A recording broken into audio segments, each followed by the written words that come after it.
The PewterReport.com Roundtable features the opinions of the PR staff as it tackles a topic related to the Tampa Bay Bucs each week. This week's topic: who is the Bucs' best free agent signing? Scott Reynolds, OLB Shaquil Barrett. This is a tough one for me because I think both Barrett and Deone Bucannon are real quality pickups by the Bucs in free agency.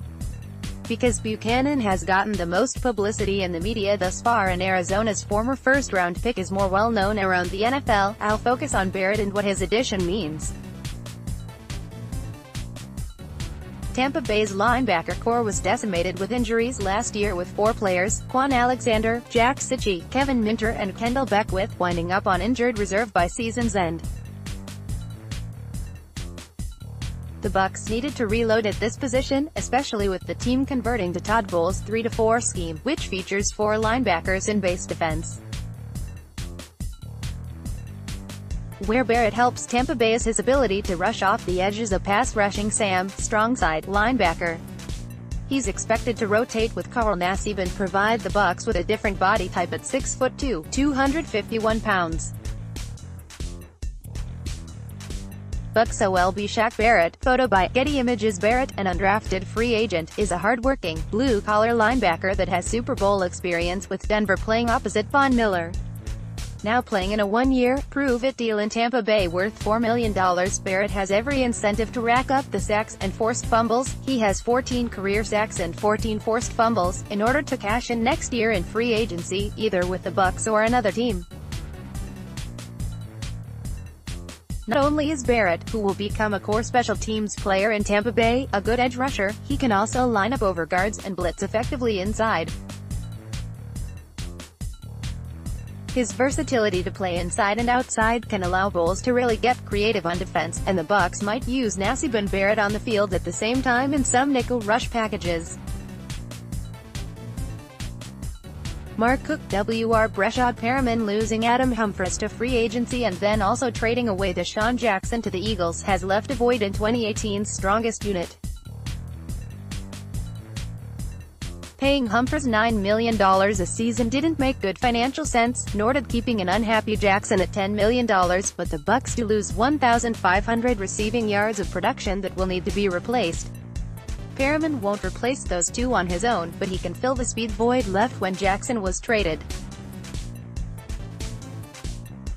Behind the scenes, the organization is really excited about what Perriman brings to the table, and at just $4 million, he is a steal if he can come in and duplicate even close to what Jackson did last season, where he totaled 774 yards and 4 touchdowns.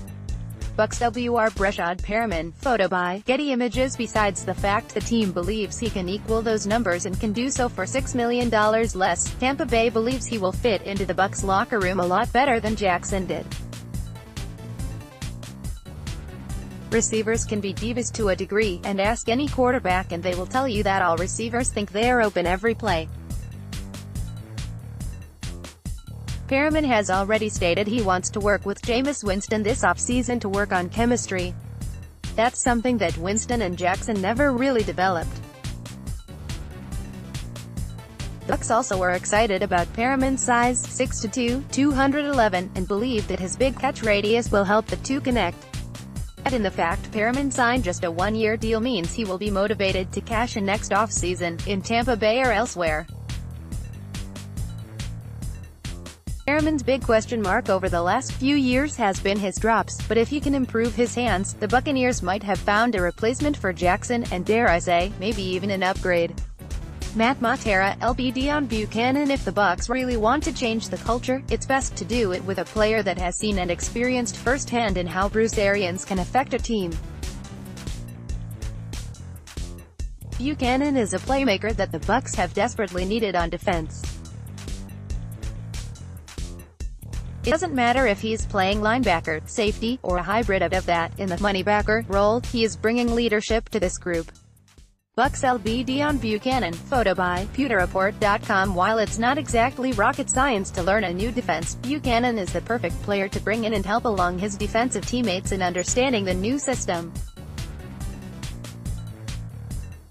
Having played 1 year under Todd Bowles in 2013, Bucannon flourished under his scheme, recording 83 tackles, 2 sacks, 2 pass deflections and a forced fumble, earning him a spot on the NFL's All-Rookie team even while splitting his starting position. He will look to get back to that form coming here to Tampa. At age 26, Bucannon is still a young player that can excel on the Bucs defense. His numbers may have dropped last season, but the Cardinals also changed their defensive plan. Now that he's back in a role that he knows well, there's nothing like a change of scenery and rejoining some familiar faces that could rev up the engine.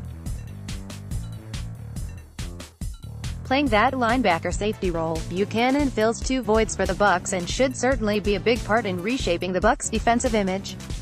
Taylor Jenkins, Deone Bucannon. The Bucs have made a series of moves, on a limited budget, with primarily 1-year deals, in order to fill holes at positions of need so far throughout free agency. Tampa Bay added Bradley Pinion to get younger and cheaper at the punter position, added Shaquil Barrett to bring in some much-needed depth off of the edge, added depth at safety with Kentrell Brice and brought in Breshad Perriman to add explosiveness on offense and fill a void left by Deshaun Jackson and Adam Humphries. My favorite addition to the Bucs roster this offseason has to be Bucannon, though, because of just how many boxes he checks for the team.